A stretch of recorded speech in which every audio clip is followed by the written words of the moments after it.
that they're serving, the positions they're serving, to take away that which belongs to other people. Etwak mare nyasi mar ik mar Mama Joyce Oginde, ma en min jakom duol mar EACC Bishop Dr. David Oginde, jawache lo duol mar EACC Eric Ngumbi, olero ni nonro ma kamano oriwo mbalariany ma Jaramogi Oginga Odinga University of Science and Technology Bondo, kama itimo nonro mar mibadhi mar omenda maromo siling bilion 2.6. Ngumbi wacho ni mibadhi no omino jotije auchiel, koreo koda ka Vice Chancellor kod jalupne mawachore no sundo jogo mane tao chenro mar gedo kendo yako omenda go ka gedo go to sani ochung kendo pokorumo. The investigation relating to the 2.6 billion Kenya shillings in Jaramogi Oginga is underway. The former Vice Chancellor, who is the main culprit and who worked with other officials to orchestrate this, has already been visited. Olero ni apisa mag EACC no monjo ute Vice Chancellor machon mar mbalariany no Professor Stephen Gaya Agong mantie Homa Bay, Kisumu kod Nairobi kama ne giyude oboke mag chenro mag dongruok, oboke makoro gitiyo gode timo nonro magge. A such operation has been undertaken in his homes in Nairobi, Homa Bay and Kisumu, and it was noted that when he retired, he carried all the original documents relating to the 6 capital projects that were implemented at the cost of 2.6 billion. And that is the reason why when the university was recently taken to court by one of the contractors who is demanding an additional 179 million, the university was not able to effectively defend itself because the former Vice Chancellor retired with all the original documents. EACC benete mononro ewi jopuonjre 200 manochiwa soya ne jopuonj mbalariany no mondo mi siedhnegi okudu mar tieko somo kata obedo ni ne gireme penj kendo nowinjo gino penj go. Wachore ni ne gichiwo mit bilie kendo nyinge gino omedi listi kendo nosidhnegi ogudu e nyasi manobagi dwe mar 10 higani. It is alleged that 6 university officials received bribes to facilitate the graduation of over 200 unqualified students who, instead of sitting for supplementary examinations, colluded with those officials to bribe their way into the graduation list. Twetwak marwa yor simu gi director mochung'ne chenro mag tudruok e mbalariany ma Jaramogi Oginga Odinga Professor Obiero Ogone wacho ni chiwo report ma kamano EACC ne pok otudre gi ten mbalariany no, kata kamano gidhigo report makende mar chiwo duoko ne jopiny e wechego ma EACC ogolo. Professor Obiero wacho ni kaluwore gi dwaro mar chik gidhi tiyo machiegni gi EACC e nonro margi. Unlike the University of Nairobi and the Moi University, where the top leadership is part of the problem, at Jaramogi, the current administration, and I'm talking about the newly posted Vice Chancellor, are supporting the investigations. And these issues relate to the management that was there before. Jatatije machon mar Jaramogi, Professor Stephen Agong, to pok noyudre mar miyo aduoko makorka kore nyaka samane wadhi e yamo. Governor ma Homa Bay Gladys Wanga oyiero mane en speaker e od bura mar county no Julius Gaya kaka jang'ad ne rieko e weche mag siasa ndalo machuok bang' ka nyocha odagi kawo lemo mar migawo mar ohala. Yiero mar Gaya en lemo no obiro bang' kano ko governor mondo mi oyiere e lemo mar siasa nikech en jasiasa ma ok nyal kawo lemo mano kuongo miye ma jatend migawo bang' kano gweta kaka speaker mar od burano. Makoro nyiso ni Governor Wanga biro walo ng'ama chielo kaka jatend migawo mar ohala thuolo mane owegi Polycarp Okombo mano oyier kaka speaker mar od bura mar county no juma mokalo. Governor Wanga mane lose kinde mano orango kaka chenro mar gero chich rech e boma ma Homa Bay dhi nyime nokoni Gaya biro bedo jang'ad ne rieko e weche siasa. Na mar trade nyocha koro dhi kendo yier kaka speaker. Kawuono wago mbaka gi speaker kendo lero nani tich moneno konyalo timo maber en kaka jasiasa nikech Julius Odhiambo Gaya ong'e Homa Bay kaka jasiasa mosebedo MCA ma Central Karachuonyo igni 10 kaito ne ike mar 11 ne ochako mondo koro bed speaker mar assembly. Koro neno ni line mar siasa ema ber kode. Nyocha an gi political advisor mane Nicholas Ajimba Igeta makoro dhi nyime mondo bed sub county administrator. kodhi nyime mondo bed sub county administrator to koro nafas odong mar political advisor. Akwayo Speaker Gaya mondo okonya kaka political advisor mara. And personally an ja siasa. To siya ma siasa na emange no pi mangiyo nime magoya bal. So teach mare CC mare trade industry mane governor nominate mo da bedecha agonero kamano duong kum yera and the confidence that he has, but apparently the best job that I can do to the governor is to assist her in other areas mobile assign na mondo watikode. But I want to promise that we'll make sure that we work for the government Homa Bay and to the people of Homa Bay. Dakana pagadek bangsa chila midiambo chendro en rameny piny kamano kuom medo ket mana Karamogi TV. Jens Ochieng wacho kanyo ni entie Migori oneno weche gi achiel kachiel Lavenda kod Jano kantie Mombasa wacho no kaw mos mage kamana enya Jens. Aneno bende kanyo ote mo orka gi Jaro Soja mano kanyo iluongo ni Green Army Chief Gor Mahia 001 Jaroso Joseph Dr. Raymond Omolo wacho kayacha ni omora ahinya gi jatend piny Kenya William Ruto kuom ng'iyo kaka ojende nyalo yudo tich nikech wacho ni tuo maduong' matuo Kenya en onge matijene rawere. Wacho ni ojende mang'eny onge kod tich. Entiere St. Michael Transport gi Gor Mahia patron mar adek Engineer Mike Musa Tiego wacho kanyo ni mano wuod gi Mkauda Obote Uda Sembo kachiel godhiambo Molo. Musa Henya ogoyo kanyo ne jodala gi magem odendo kuom tho mar jaduong' Osuna Dan kata Asuna Dan. Musa Henya kuom wito jaduong' Nyasaye mondo mi oho weyo makende. Nando bele min pilot mar ndhiwa wacho no seche kin kaka pile entiere kodwa e chenro kachiel gi jaduong' Pitalis Majoge. Gimora Henya gi chenro ni odhiambo makawuono meano kanyo ote mano mo ora kagi Joseph Ochieng wacho ni en bende kaka pile oseche kin kendo mora ahinya gi chenro ni mar oimore mara rameny piny odhiambo makawuono. Neno bende kanyo ote mara Faith Mzomo sechopo kendo wacho ni weche gichopo ne eyo makai loud and clear ngoma Mombasa. Sara Singa wacho kacha ni waneno West Kanyamkago weche gichopo ne omakare wacho ni wuon adoyo okaw mos mage. Felix Santos kantio papo Thomas Msasa bende wacho ni entieruai wacho ni mibadhi otimo newe kuonde mag somo Ken Universities kende tinde kuonde te mag serikal mane dhok ma hiwinjo dhok mar mibadhi wacho ni Nyasaye kende abiro konyo piny Kenya. Oyo matin. Man rameny piny kikidhi mabor.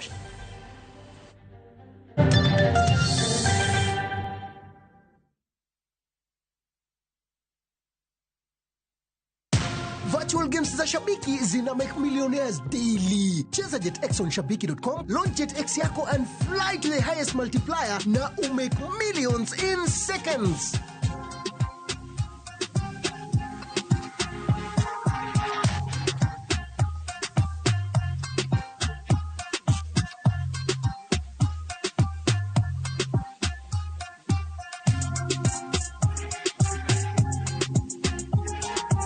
Make millions in seconds. Kubali kumoka na virtual games na Shabiki.com. Royal Mabati Factory dukani mar nyiepo achiel kende manengo gore piny kendo rang'iny mamalo mag mwandu go ewi tado yudore duto. Yud offers mag stone coated tiles gi siling 603 kende koriwo nyaka osuru mar VAT. Chula tamalo 40 iyud molos sani kikeloni nono maonge chudo. Limwa e badwa ma Manjit House Kisumu Accra Street e apaya ma Paul Mboya. Gochnwa e 0708 357 281.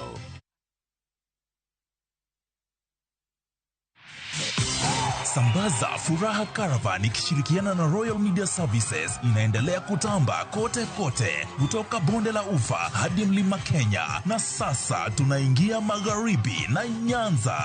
Ni Safaricom Sambaza Furaha Western and Nyanza Edition itakayofanyika tarehe 25 mwezi huu wa Novemba hadi tarehe 30 mwezi huu wa Novemba. Jumuika na watangazaji wapendao kutoka Radio Citizen, Ramogi FM, Egesa FM, Mulembe FM, Vuka FM na Sulwe FM. Tarehe 26 Safaricom Sambaza Furaha Caravan inaanzia Bungoma moja kwa moja hadi Mayanja kuelekea Harambee, Koyonzo, Ogalo, Mumias na kisha kumalizia Kakamega. Tuna zawadi kama vile mbuzi, ingoho, simu, airtime, bundles na ofa maalum pamoja na burudani kutoka kwa wasanii Steve K na Harry Ritchie. Ni kwenye shamra za Safaricom Sambaza Furaha Caravan Caravan kwa ushirikiano na Royal Media Services.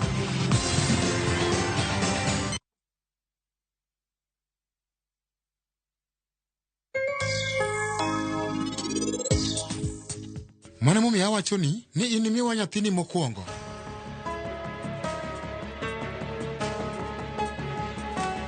Seher, ekawano bodak ngima wa machon, kamora chiel gi nyathini Seher. Let's open big doors that harbor progress. In all the places that we are. KCB ni yangu. KCB ni yetu. KCB ni yetu. For people, for better.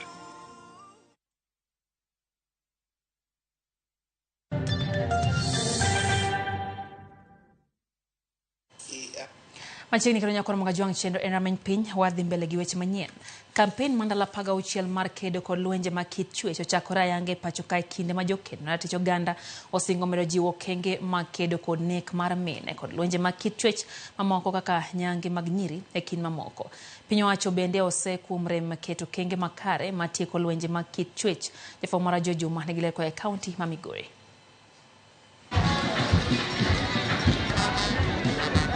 Kampen mandala par kod auchiel ma kedo kod lwenje go ma kit chwech ma itimo higa ka higa kao chake tarik 25 dwe mar 11 mane ochakore ayange pacho kae obiro e kinde ma ywak nitiere ka otende kod medruok mag nek mag mine kaachiel kod lwenje ma kit chwech mamoko ma oting'o nyange mar nyiri madhi nyime e kaunti ma Migori. Katika 21st century ambayo inaendelea Kuria, kwamba mtoto ambaye amekufa akiwa bado jandoni, huu mtoto anatupwa hazikwi. Tunataka kuuliza serikali, kwani sheria ya watoto ilienda wapi? Wan gi male engagement bende ma mine kikigoyo igoyo gi chuo, to chuo bende nitie chuo migoyo gi mine to kuo.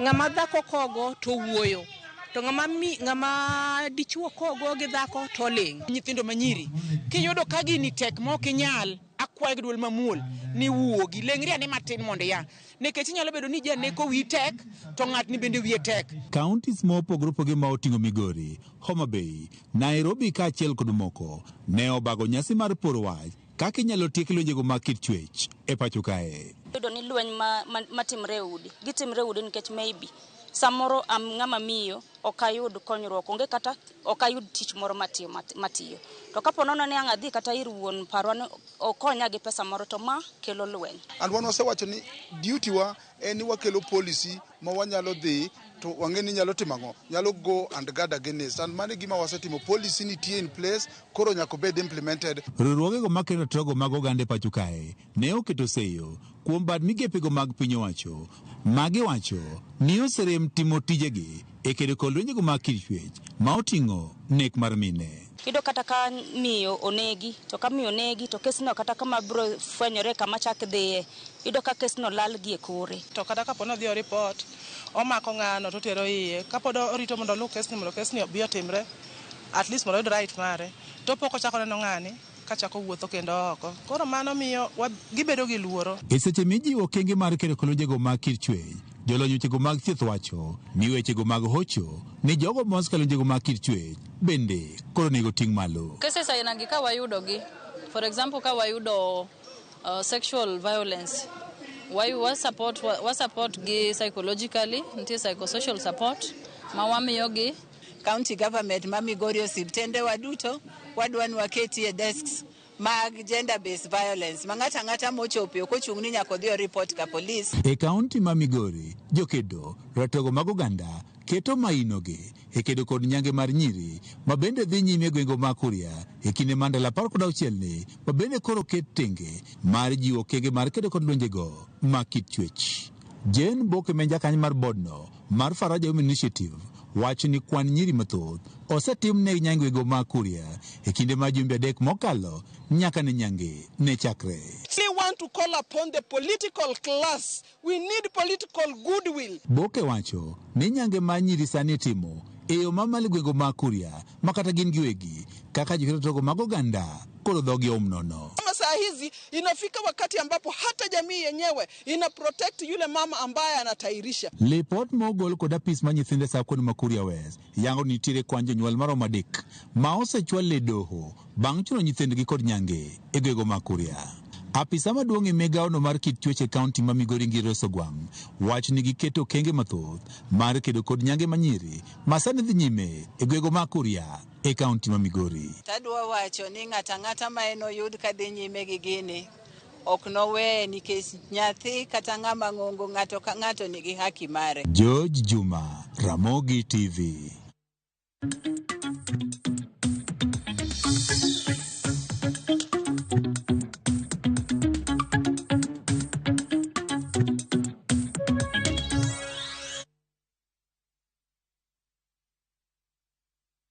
Safar mar kambi mar Safaricom e gwenge ma Nyanza kod imbo mar piny Kenya ochakore ayango odiechieng' ma kawuono. Safar no nochakore Kondele boma Kisumu kaeto bang'e odhi nyaka kaunti ma Bungoma.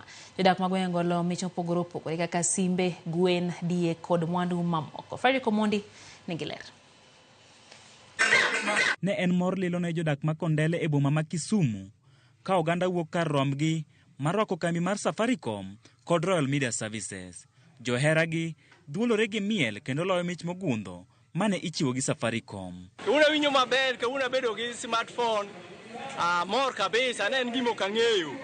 Nakalo Kondele tayudo ka gimiya ne gilando Safaricom tadhi tang'iso gi simba ni to giwacho ni mara ni gidwa loko na maduong'. Kora mor kodgi kabisa gin joma ng'iyo nyaka ji maber ma gidewo wang'ato. Ayie kodgi. Joma ne nigi simbe moti idhialo gi mich mar simbe manyien kanyo.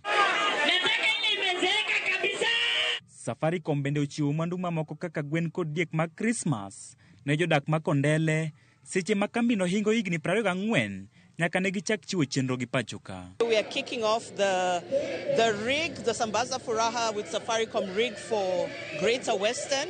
The crowds are looking good. We're here to spread joy. It's been a tough year, but we're here to thank Kenyans for being with us for 24 years. We've come with lots of goodies. We've come with goats. We've come with airtime. We've come with chickens and lots of stuff. Kuwuok Kondele, safano nochomo Mbale, Chavakali, Kayenga, Lumbao, kambi ya Mwanza, Webuye, Kamukuya, nyaka boma ma Bungoma. Chieng' tich adek, safarno ne chakre gi boma ma Bungoma, kendo chomo Mayanja, Harambe, Koyonza, Ogalo, Mumias, nyaka boma ma Kakamega. Fredrick Omondi, Ramogi TV.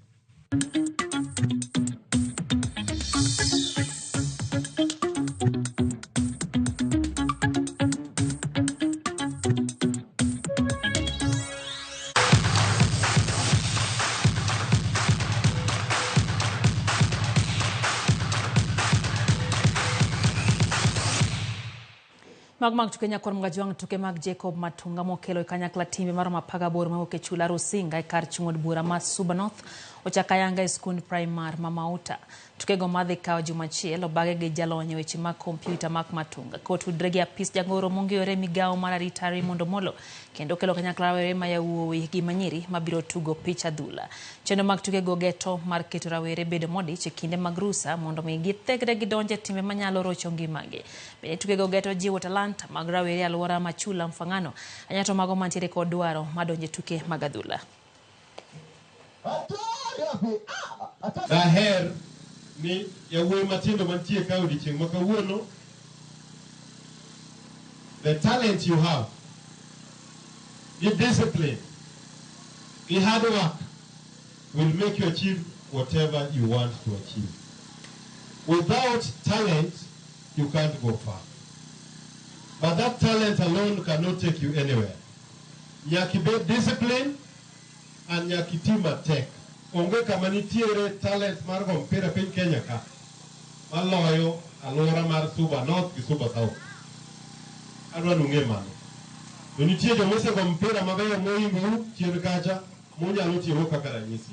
We have long holidays. Mako poni wawe ka nyithindo randa to kuma wachomo kapani biro konyowa to PS Raymond Omolo mochung' ne security.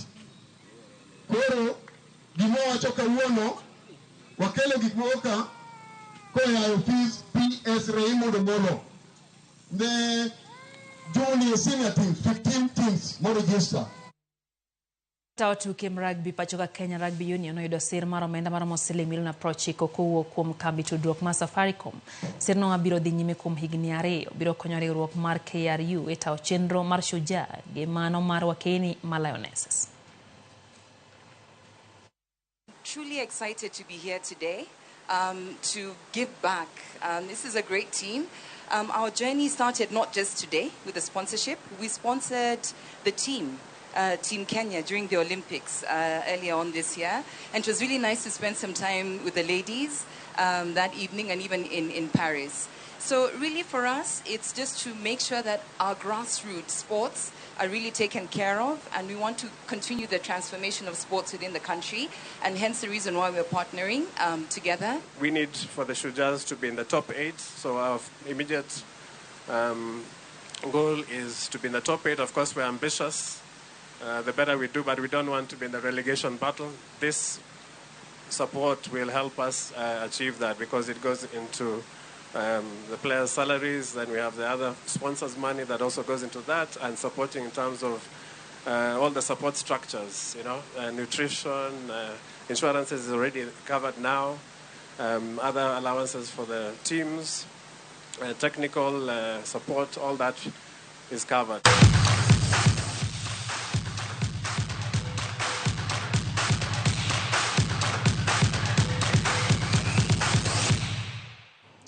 Kanya mwatie kidieny mokwongo mar amany piny Nyakorom Gajwang' Robinson Kachando kantiego to kech wacho kachani entie kod mano Homabay County mara ahinya gi wechegi mag ramany piny kamana ahinya Robinson beano kanyo Alois Aloch kantiere rongo gen kanyo gi busy gi mara ahinya gi chenro nikech sai na mondo akaw thuolo ni mar yo machuok kende kata waduoge twak marwa na nyisi ni antiere kanyo kod wenda ariyo mabende studio magwa achiel wadhi bedo gi studio kama Kisumu mano Maureen Achieng' ma en jalony kata pisa mochung'ne wechego mag nyithindo kaachiel gi Davis Wita wadhi bedo achiel kachiel kwa studio ma Kisumu mano en director mar Child Ambassadors Development wadhi twak ewi kaka onjo bed ne nyithindo bedo kod arita makare ratiro magi bende deng'is tiga bende koro gini rusa Nyakorom Gajwang' to kambi daka machuok kende mar ramany piny kata kamano wasebedo gi jaloko Belinda Dhiambo hikni 8 mar ramany piny.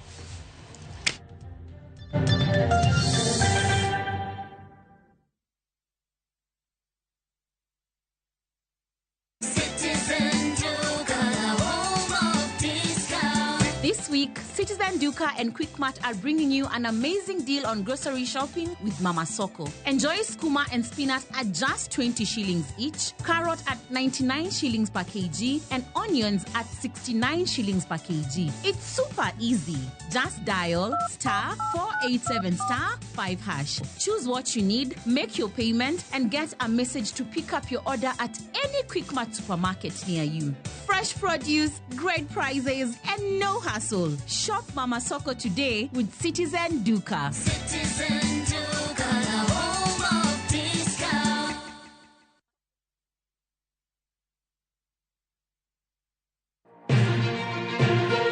Owuok e chuny boma ma Nairobi, machiegni gi Naromoro. Kokale gode koda ore kendo mol e gwenge duto ma pacho ka. Okinyi kokinyi wayango ni kaka piny oru. Ma en rupe. Kama wami nonro to kod chal mar fwambo. Wa encourage conversation. Wamenyo ni weche mamako ngimani. Job restructuring kata state restructuring ok promise ni kiwitu tich ka tedi yudo tich ka. Kendo in gi duol e mbaka oromo. Watudre gi reporter marwa ka en Homabay, Mombasa, Kisumu, Migori, Kisii. Wabedo gi twak kachiel koda ka jolony weche mopogore opogore. No wamiyo parliament a lot of authority. To authority no gitiyogo mana mondo konygi. Tudri gi Joyce Oduor, Sharon Ong'ao kod Cleophas Oluoch e chenro mar Rupiny kod Mbaka Oromo. Wuok tich nyaka tich abich chakre sa 12 okinyi nyaka sa 5 onyango e Ramogi TV.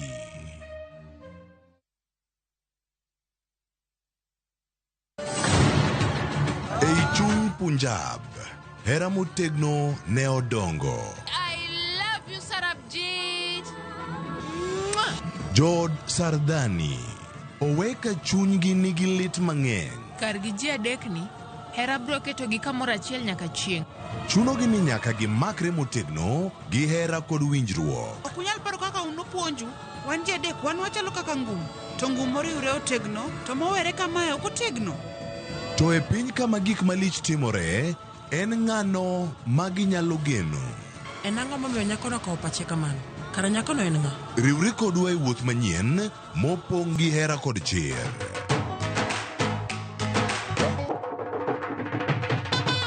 Choti Sardani. Wuok tich nyaka ngeso saa 2:15 otieno.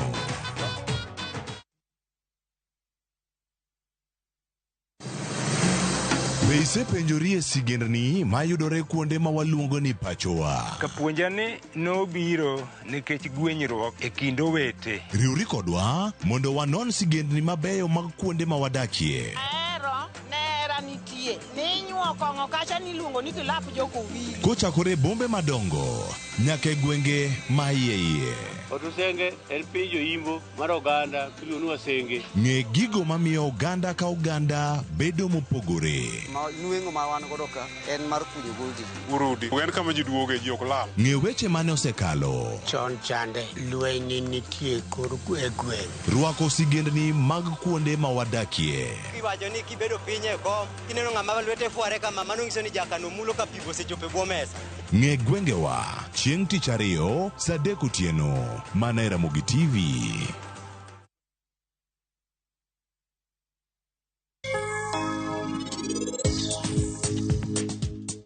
Mano momiyo awacho ni in imiwa nyathini mokwongo. Seher, eka wan bodak e ngimawa machon, kamoro achiel gi nyathini Seher. Bende ing'e ni in kuma pachi ogikie kae, e kuma an koro pacho chako tiyo maber. In kik dew kata matin, mano wach ma kik chandi. Laktar, gima wadwa wacho ni ok wadwa ni ng'at moro machielo mondo ong'e. Ageno ni obiro dong' mana e kindwa kae ji adek. Kare.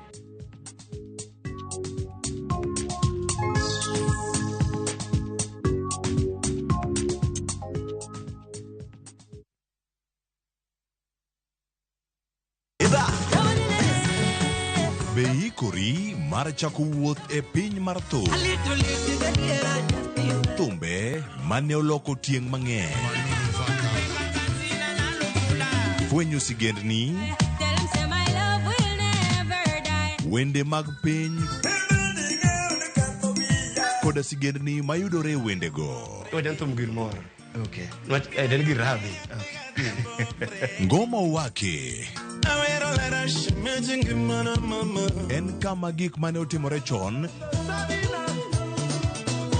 koda matimore sani chopo e winjruok maber chuth. Ngoma Owake wuok tich nyaka tich abich saa 10 odhiambo. Kik bai.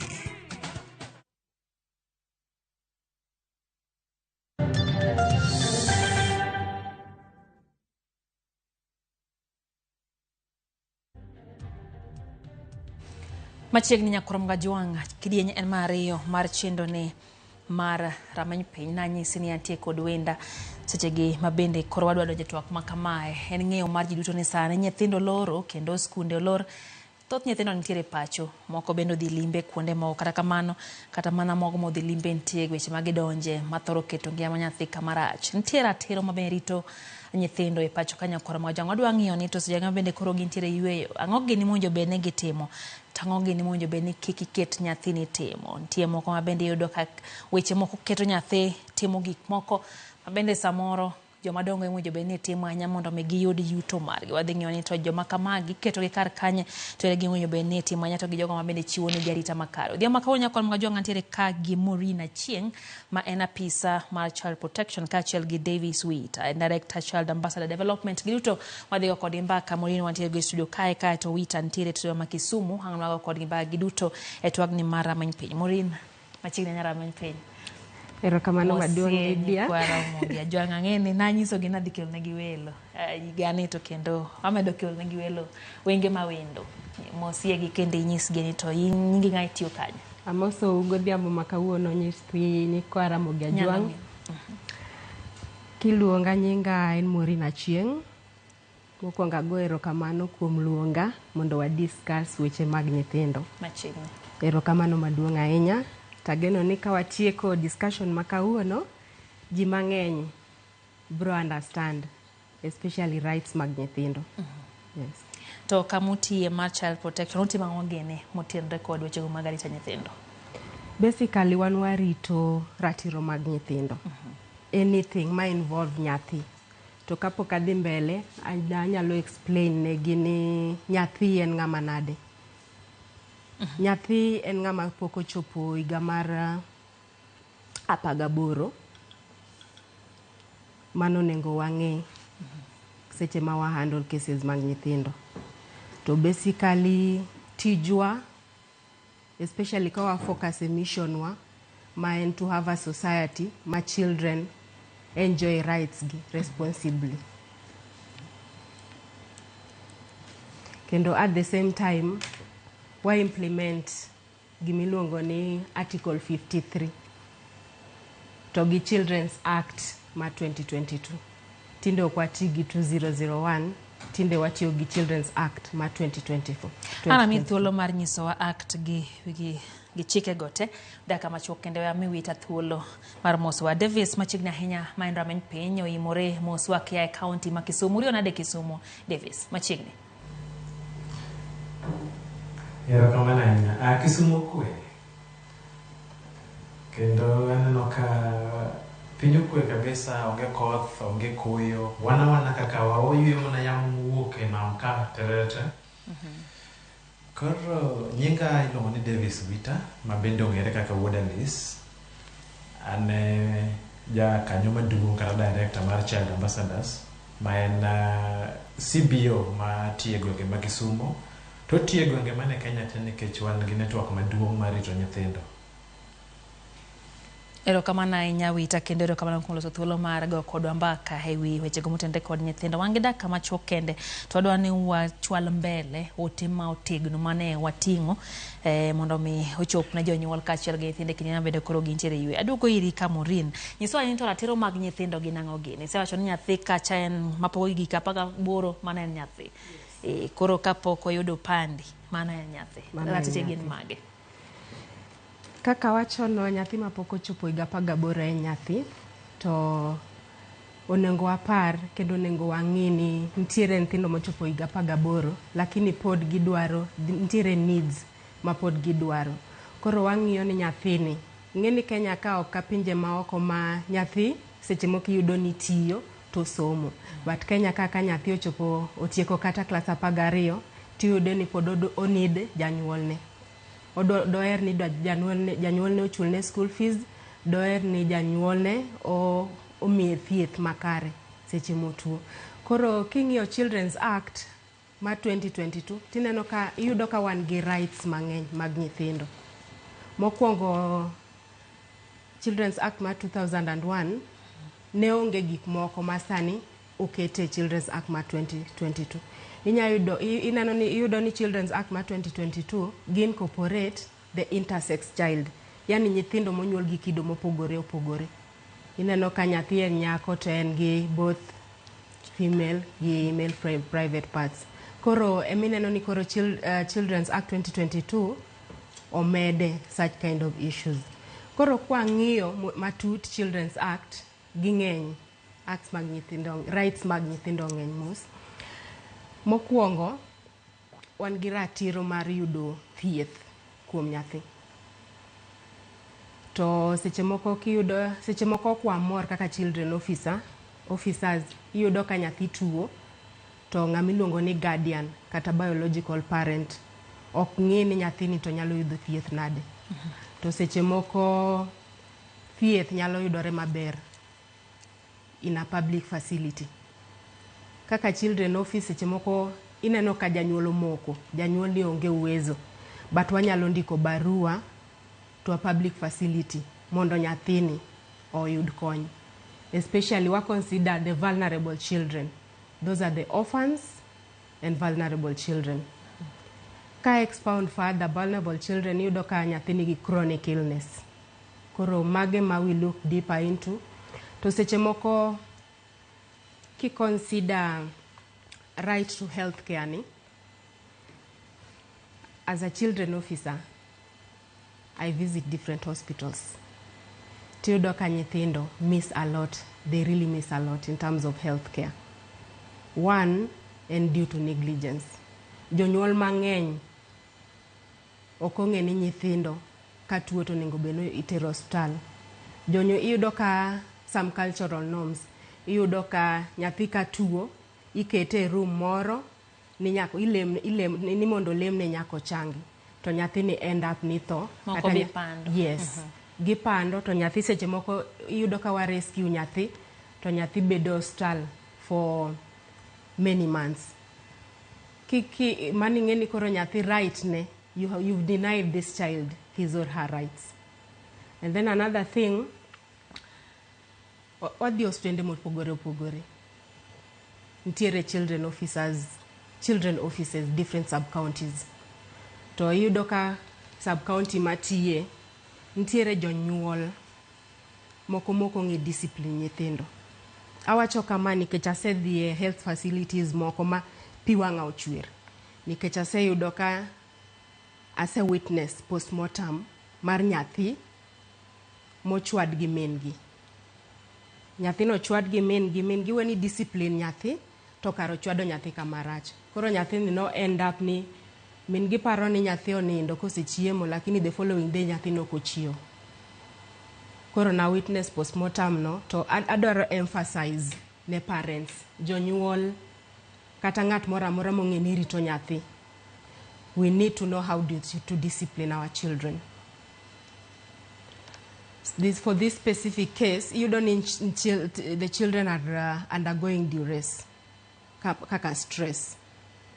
So we need to be really cautious seche mawa handle nyithindwa.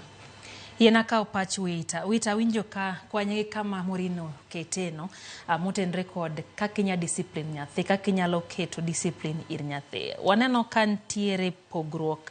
Tie jonyuol mo bende mo mambo nyiso gini kiketo kede pinto nyathi ntie ka dhiweyo yo. Odwano chwad nyathi ne kaluwore gi kaka pile nyithi Afrika wacho ni nyathi winjo mana kede. To ntie madhi machwade mainye. Ere kaka janyuol winjo bede kako nya discipline, onge kako nya discipline nyathi. Adinya kige babende koro gin kod nyithindo gi thuolo malach ahinya nyaka yaw skunde dwe mar achiel. Wita.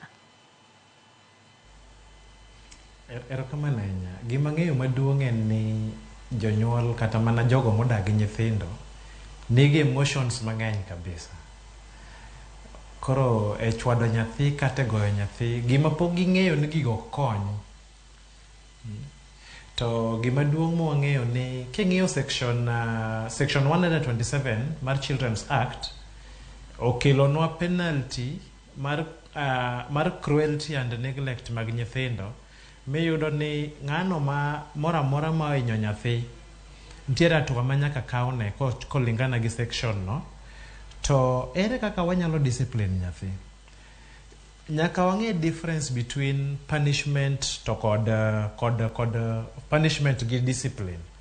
Wang'iyo ni kineno gimoro amora mitimo ne nyathi to gino pogi gi nyathi kata gino kelo sigu e kinde gi nyathi, then mano wadendo ni punishment.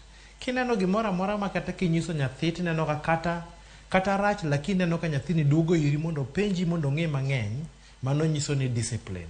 Koro ntiere means of discipline gi means of punishment. So anything makelo detachment magolo nyathi kuomi, mano ok en discipline. Mano is now emotions kata mana punishment mikelo ne nyathi.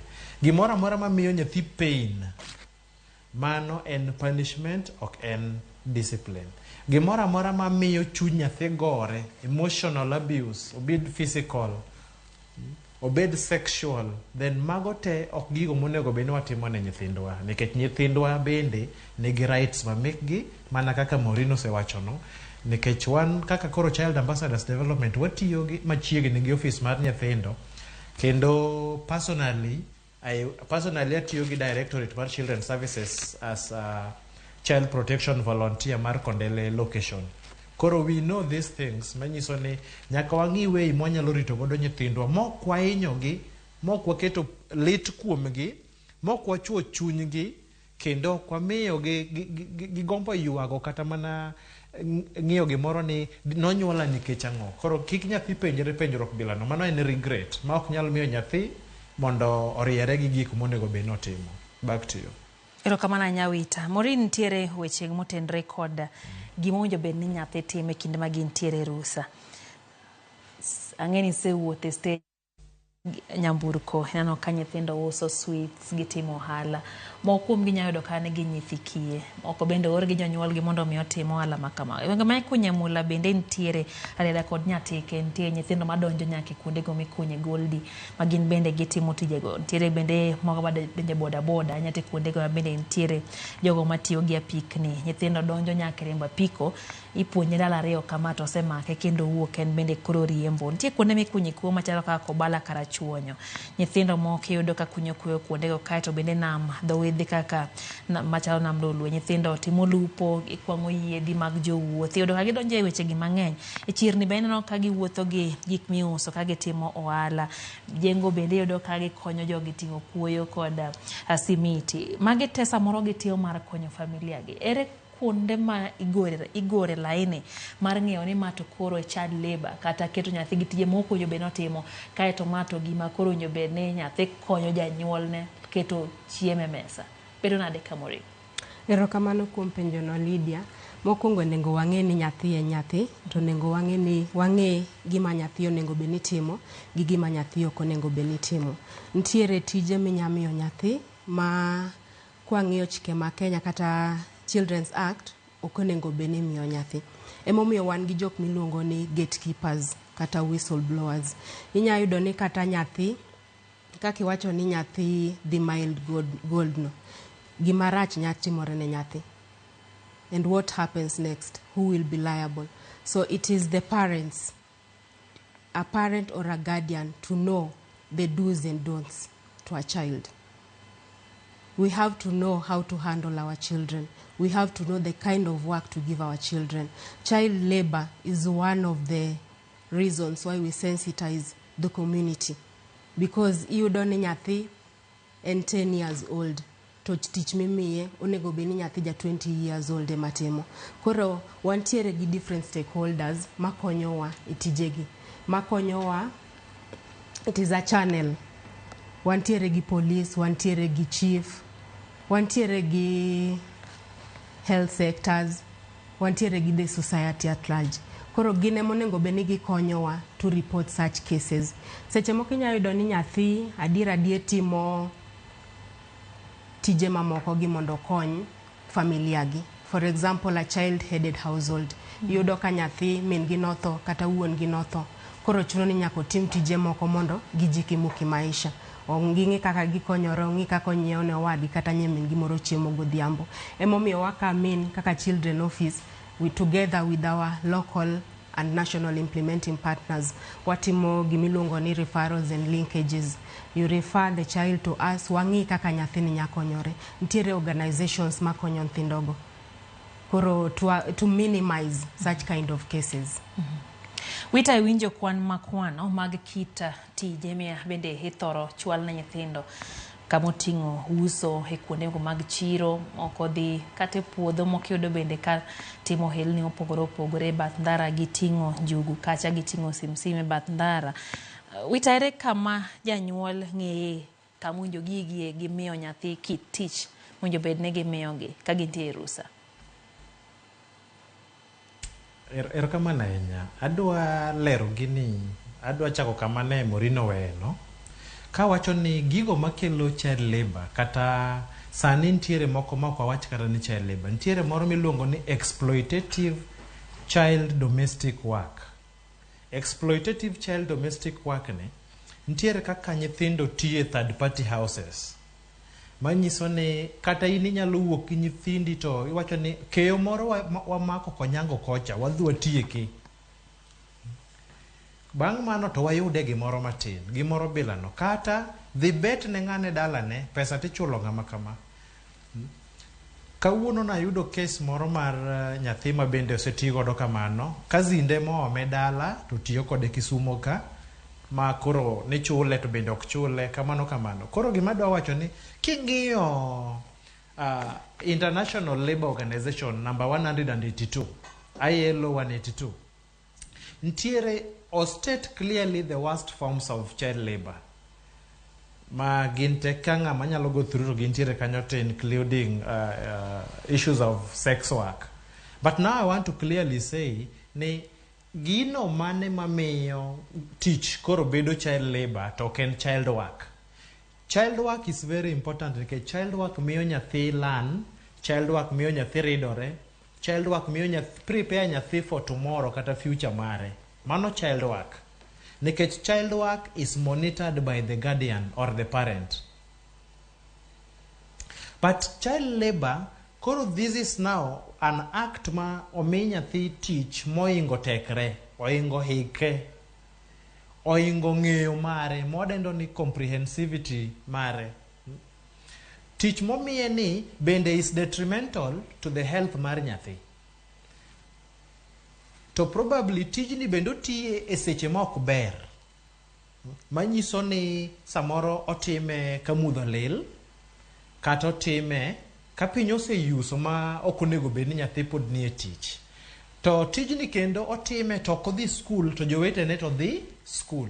So any kind of work mamayo nyathi the right to health, the right to education, work ma is beyond the age of the child, kendo work ma mono nyathi bedo gi time ne to enjoy childhood, then we categorize that as child labor. Koro jonyuol nyaka ng'eni to amiyo nyathina kiwango marom nadi mar tich. Amiye tijni to the kind of information ma is required. For example, indiko ne nyathi list mar gik monego tim te.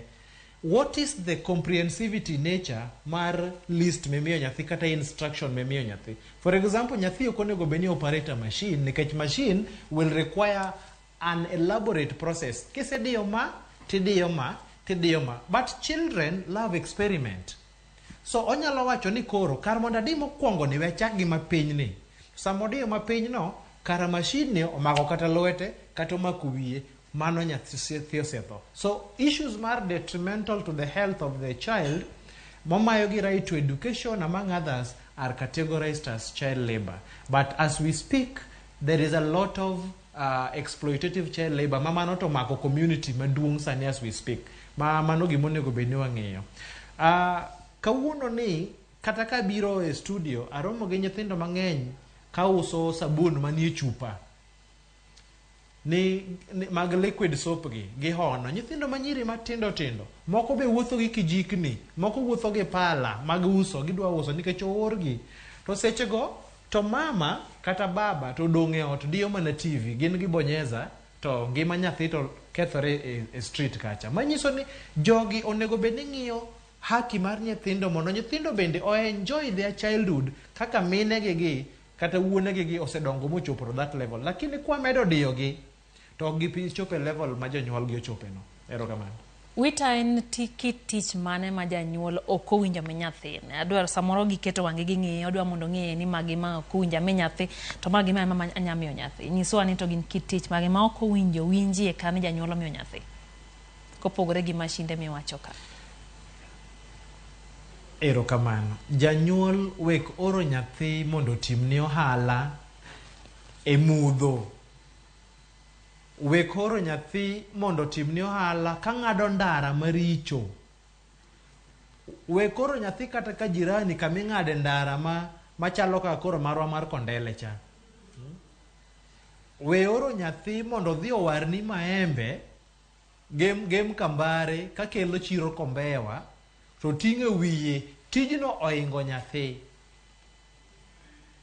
We oro nyathi mondo odhi oluoki to in ibet e dhot.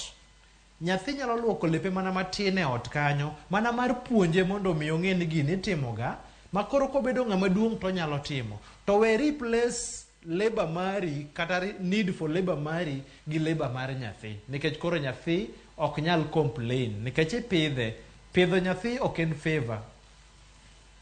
Erokamano ahinya Wita. Morin, iwinjo ni we replace labor mari gi mar nyathi. Kitudo magimana adwaro mondo apenji ni to wan gi CBC sani iluongo ni competence based curriculum, ma bende igeno ne nyathi obede gi experience mar timo gik moko. Samoro janyuol wacho ni we ami layoni gi luok na mondo ng'ane ka kidongo inya bedo ni nikech nitiere dwaro mondo mi nyathi odong ka nya timo igene owuon idwa in bende mondo mi puonje oluokie sande puonje ere kaka wang'eyo ni to ma to koro mar luoko sande mar inyo nyathi to ma nyathi puonjorego ere kaka janyuol winjo bende timo nikech ka kikruok bedo chal ka gima nitiere mori Lydia ka medo kuom gima mito wacho nitiere gima waluongo ni push and pull factors. Ang'o ma dhiro nyathi kata ang'o ma yuayo nyathi mondo tim gigi. Mokwongo nitie tije moko monego bed ni wamiyo nyithindo. Iyudo ka ng'ato oro nyathi dala obiro tiyo Nairobi kaka maid. That is child abuse. Mano kata ok child labor en child abuse. Mano child abuse. Koro kwang'yo the push and pull factors iyudo ka poverty is a contributor. Peer pressure is also another contributor. So we really need to sensitize. Onego beni waduo gi jonyuol on a daily basis. Nyithindo bonego beni wawuoyogo on a daily basis. Janyuolo ka nyathi dirego tiyudo ka gimoting'o a very heavy oting'o ndoma kata ng'ama duong' ok nyating'o.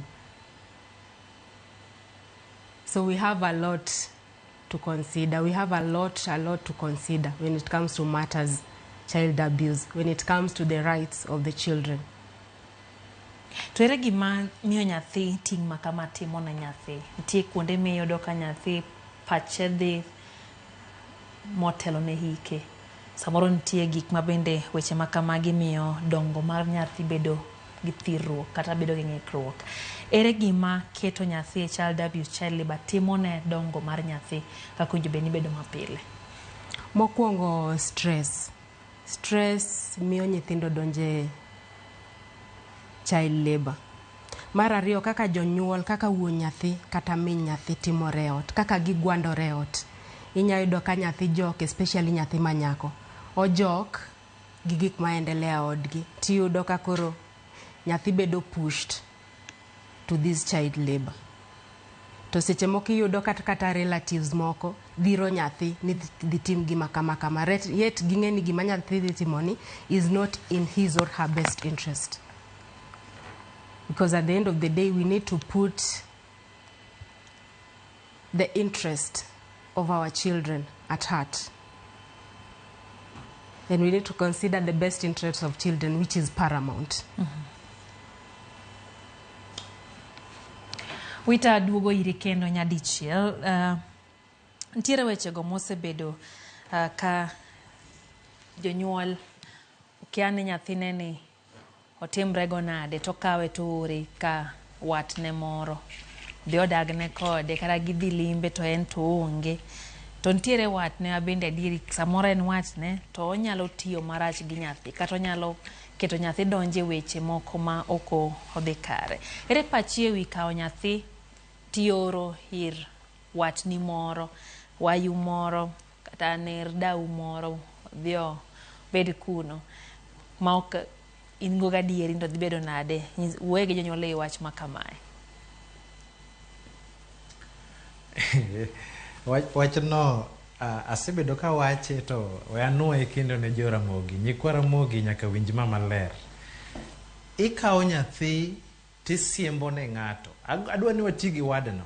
Ikao nyathi tisiembo ne ng'ato kaka ng'amo siembo dhere moro, kata guoge moro, kata diende moro, kata gwende moro ni gimidhi tim kod gigie ng'am yoro ne chae mong'eyo.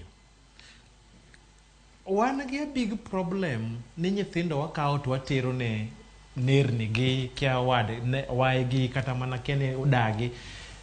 Nyathi ka nyathi onego bedi ni e gundgi. What do I mean by bede gundgi?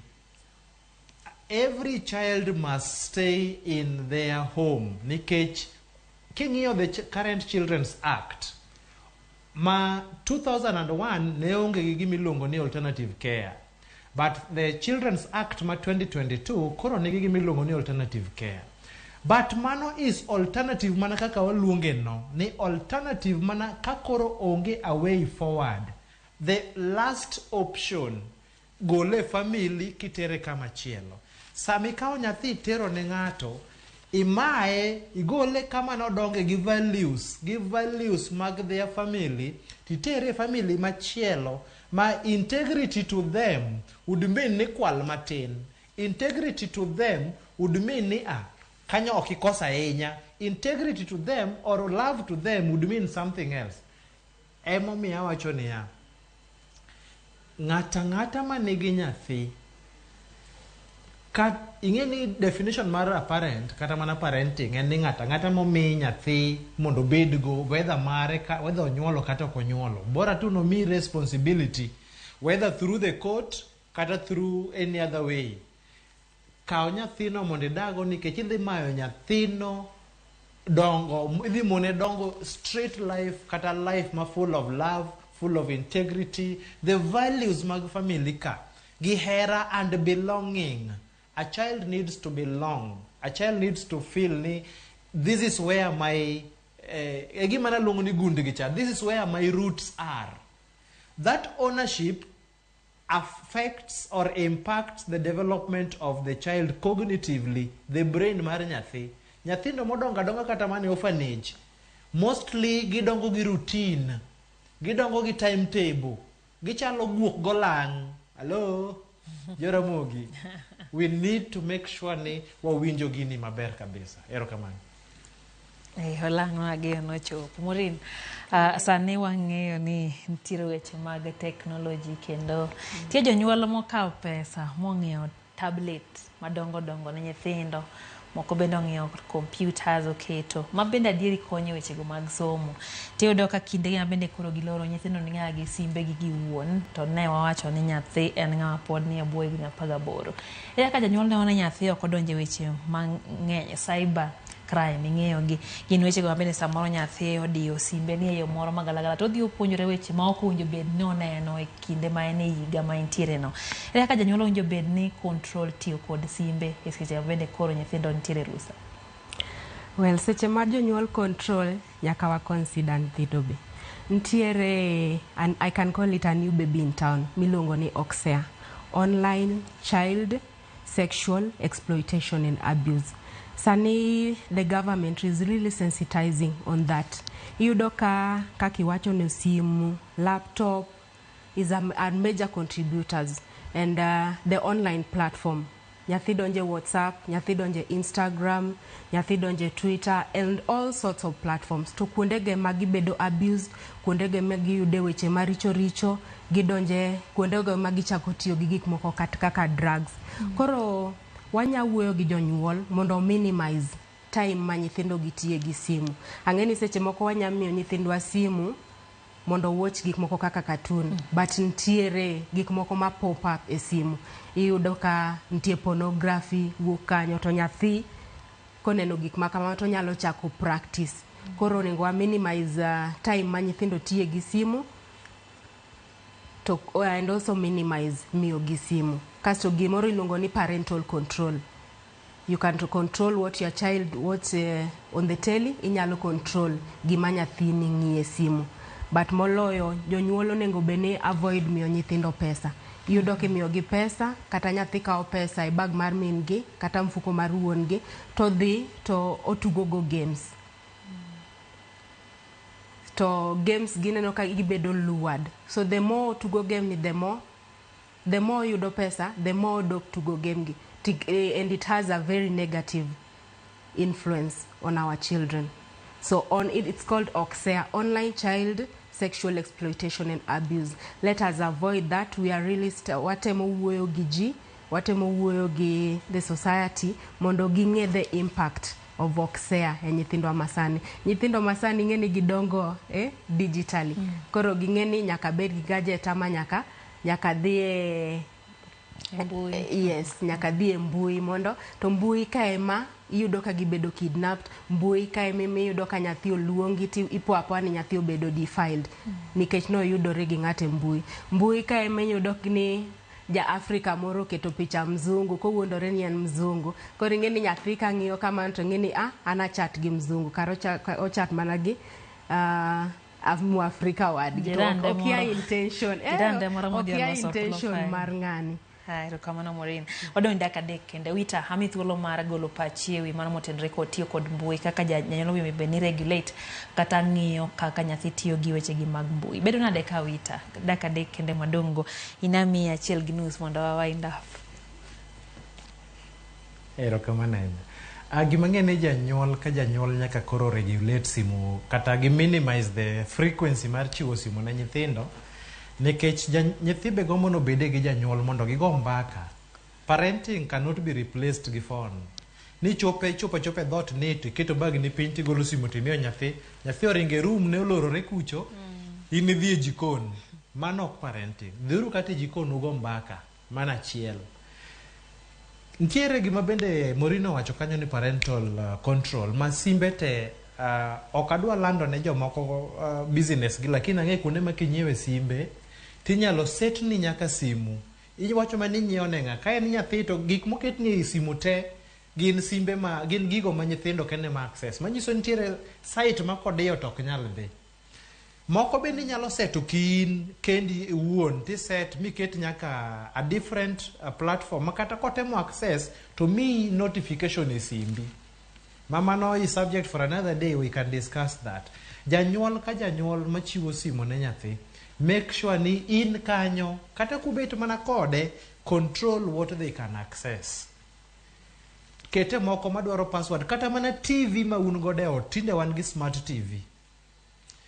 Make sure ni keto child lock anywhere so that stations mo kidwa tiyo godo igolo kata lock mondo mi kik nyathi access mago. To mogik en ni sasa ma wang'iyo weche nyag nyithindo to wang'e maber ni ma en nyathi to ng'ama rite ni ma en ng'ama duong'. Koro the adult and the child are in the same house. Adult take control. Webedo nyathi, webedo ni sinikim nyang'anya analia. Kora penji minwa. Ati analia. Apenji. Koro kolia to nyaka wabed jomotang' ni wan adult to nyathi cha en nyathi. To mogik ang'e ni ma e wuoyo na mogik. Nyathi nyithindo sani mowege nyithindo wetegi. Kaka nogona simu kawuono nitie nyathi ma dweche 3 mowegi higni 2. Akeni koro mato bet nade, akeni grito nade the whole day. Mago be nyaka wang'e. Erokamano wita. Maureen wach mogik watieko. Kapok watieko dawe jo nyikwara mogigi weche 4 mokuongo en best interest of the child. Gimora mora ma timo nyaka we look into the best interest of the child. Mara ariyo they should remember the mission mar having a society where children enjoy their rights responsibly. Mara adek onengo ging'e ni nyithindo nyaka bed brought up in a family setup. Our aunt, uncles, unless nyathi onge parents, but those people are third parties. Mara 4 is to always nitie slogan mwatiyogo ilongo ni spot it and stop it. When you spot cases of child abuse, you stop it by reporting. Mane manyalo wegi kabisa. To kama na Maureen Achieng' nyakoro mkajuang mano kanyo en Maureen Achieng' Apisa Child Protection kachiel gi Davis Wita mabende en Director mar Child Ambassador Development. To winjo gi itu gigo mabende bende kik utim na nyithindo samoro itimo mondo mi ka baba ong'e ni here kata ka mama ong'e ni here tidhi ketho ngimane. Siya bende koro gintie lwet jonyuol 24/7 tem matek nyakoro mkajuang mondo mi nyathi kik dog e school ka ini wuon kethe gi lweti wuon kata miye tije moko mag jomadongo moko jobene timo. Mana network mara menye pinywa rom kwenye sadeke wange gichendo maro imure nyinga Lydia. Okay, horiti masane.